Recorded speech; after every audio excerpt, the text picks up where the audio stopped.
Hi, I'm Dinah Hawtrey and I'm the principal of Prince of Wales Island International School, normally known as PAWIS, in Penang in Malaysia. So I've been the principal here. This is my 5th year here, but I've been in schools in Asia for the last 15 years. So Penang is right at the heart of Asia, and I didn't choose Penang, I chose the school, if I'm honest, because the school is quite unique. There are very few schools internationally that are only secondary schools. Most international schools are for little ones, age 2, 3, all the way up to 19. So this is quite unique in that we cater specifically to the older students, age 11 to 19, and all of our facilities and all of our teachers are trained specifically for that age group. So we're very specialised in the older students. So that was one of the things that really attracted me to this school. My expertise is I've led schools that have had the younger students as well. But I suppose my real expertise and passion is for the students once they're getting towards their teens and preparing them to go off to university. So it's not really about my mission and vision, but we have a mission and vision that collectively, as a school, we have agreed. And when I say collectively, that's the staff, the owners, the governors, the parents, and of course the students. Everyone was involved in putting together our mission and vision. And it's quite long, so I won't explain all of it, but the heart of it is that we want to provide an adventure for the mind and a home for the heart. So we want to stimulate their intellect, their intellectual curiosity, their intelligence, but we also want to provide them with a place that they feel is really their second home. Oh, we welcome students of every description. Doesn't matter where they're from, doesn't matter what their ability is. We welcome students of all types, as long as we feel that they will fit into the PAWIS environment. They'll benefit from the curriculum that we offer, and we feel that they will buy into our mission and vision, the adventure for the mind and the home for the heart.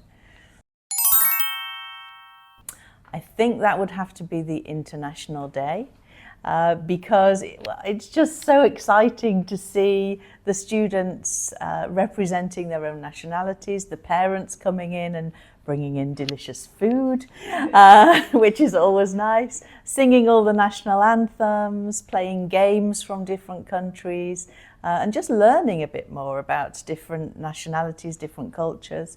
I think that's one of the joys in all international schools, and probably one of the reasons that we all choose to work in international schools.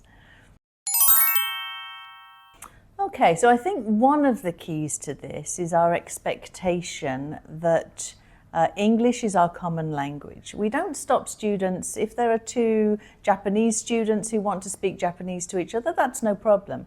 But the moment a non-Japanese speaker joins that group or walks over to join the conversation, then the conversation must switch to English because it's the only language that we share in common. And the students are pretty good at that. And they're also very welcoming to new students. We have lots of systems in place with buddies and things like that to make new students feel welcome and make friends. So we work hard to make it an inclusive environment. Okay, so we have special programs in certain year groups, especially in the lower year groups. We offer English as an additional language at a basic level. If they come in with minimal English, they have to have some to join us. But if it's fairly basic, then they join what we call EAL 1. If they have better English but still need some support to develop further, so they can access their normal lessons. Then they would join EAL2. And we also have a special program for students wanting to join us a little bit later, ready for starting their GCSEs. And that's an IGCSE foundation program for sort of 14-year-olds, 14, 15 maybe, that gives them an intensive English course ready to start their IGCSEs. It is different from what they've probably experienced if they've been in a more local school. I think I would just say relax. Relax and enjoy it. Don't get stressed about the fact that it's different from what you're used to. Just try and relax, enjoy it, be open-minded, use your friends to help you settle in, and just enjoy the experience. And before you know it, you'll feel as though it's the most natural place to be. 발릭프라우 is a very special location. Most international schools are located in big cities or major towns. We're not quite unique. There are other schools that are located in more country locations. But we have a very special location in that it's green, it's clean, it has access to all sorts of activities that you couldn't possibly do in a town. Students can very quickly be in the rainforest from here. They can go on bicycle rides from here. It's a very safe and pleasant environment.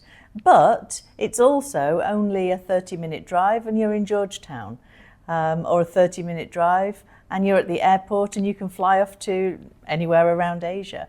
So for me, it's a really ideal location for a school, I actually prefer it to being in the middle of a city or a big town. Okay, yeah, so the POWIS project is something unique to POWIS. Every Friday afternoon we don't have lessons and students opt into a project of their choice. Most of these projects are centred around the Sustainable Development Goals of the United Nations, and are targeted to help members of the Penang community, whether that's refugees, whether it's people who are struggling for whatever reason, or whether it's animals. It can be all sorts of different charities and groups that we work with. We also do a lot of recycling that benefits the environment. We're setting up our own farm. We have all sorts of projects that the students can get involved in, no matter what their passion. And yes, we won an award for it last year, which we're very, very proud of.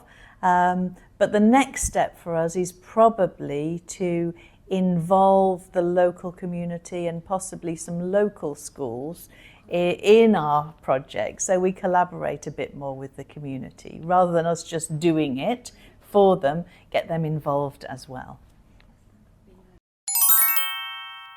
Oh, student leadership. Well, the students are the real people who run the school. That's not me, that's the students. We have a student council, we have a student leadership team, which is 2 boys and 2 girls in the 6th form and a head boarder from our boarding houses. And they are the sort of leaders of all the students. But then there are also committees led by students. There's a soft skills committee, there's an environment committee, there's a sustainable development committee, there's a committee to organise the student ball, there's a committee that actually produces the annual yearbook. In most schools that's done by, say, the marketing department. Here it's actually the students who do everything from the editorial to the photos to liaising with the printers and actually getting it published, which is quite a remarkable achievement. So yeah, student leadership is huge at POWIS, probably the strongest that I've come across in any of the schools that I've been in, actually. Well, that's our main focus. Obviously, we love doing the POWIS project and we love encouraging student leadership, but at the end of the day, the passport that they need to when they leave POWIS is their grades. So we spend a lot of time recruiting the right teachers, teachers who are experienced in the curriculum that we deliver and teachers who've got a good track record, and teachers we think will fit into the POWIS ethos. We also have an ongoing training program for all of our teachers to make sure that they keep up to date with their pedagogy. And then of course the teachers can't do everything. It's down to the students as well, and it's the love of learning and the approach to their learning that we try and develop in the students, combined with the expertise of our teachers, that leads in the end to the excellent results that our students achieve. So FOBASIA is actually very close to my heart, the Federation of British International Schools in Asia. I've actually been associated with it since I think 2009. And I'm actually a board member of FOBASIA, so I can speak with great pride about FOBASIA. And it's not just our students who benefit from it, it's also the staff. But let me talk about the students first. When people say FOBASIA, initially, parents usually think of sport, because that's the biggest part of FOBASIA. And they do have opportunities to take part in all sorts of sporting events around Asia. But there's also lots of music events, lots of drama events, lots of student leadership events. And then there's also lots of online events, so they can take part in computer coding competitions, maths competitions. So sometimes it's the opportunity to take part in competitions and test themselves against students all over Asia. Sometimes it's the opportunity to actually go and collaborate with students across Asia, and they make lifelong friendships from the events that they attend. And then in terms of our teachers, there's all sorts of teacher training activities that take place. There are conferences, there are what we call job-alike workshops, where teachers who are teaching similar things get together to discuss best practice, share ideas, and bring ideas back to their schools. And FOBASIA does many other things in terms of looking at child safeguarding, making sure that we're all doing everything that we should and sharing information that we need to protect children, for example. So it's actually a very big organisation and not just the sport that everyone immediately thinks of. Okay, so Duke of Edinburgh, it's something I did as a child many, many years ago, and I think it's changed a little bit since then. But it's a really good programme that gets students out and about. It puts them out of their comfort zone, and it helps them to develop what I would call character. It builds up their resilience, it builds up their ability to collaborate with others, to problem solve, but in a different environment. We develop those skills in the classroom because much of it is done outdoors. It's very much an outdoor education program in many ways. And it's well recognised around the world and certainly valued by universities as part of a student's application. So yeah, we see it as a really valuable programme for our students. And in fact, we encourage all of our Year 9 students to take part in it. Okay, so yes, we are the only international school that offers boarding in Penang now. I think it's not really what's unique about POWIS boarding, but boarding in general, I think, offers students a different opportunity, an opportunity to be more independent, an opportunity to learn how to live and operate on a daily basis with others that you don't get just from being in lessons with other people.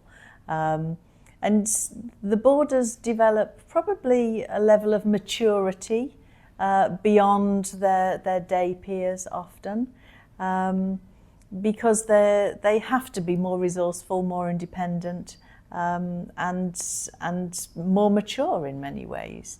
They also have an amazing array of activities here at POWIS in our boarding that they can do in the evenings and the weekends.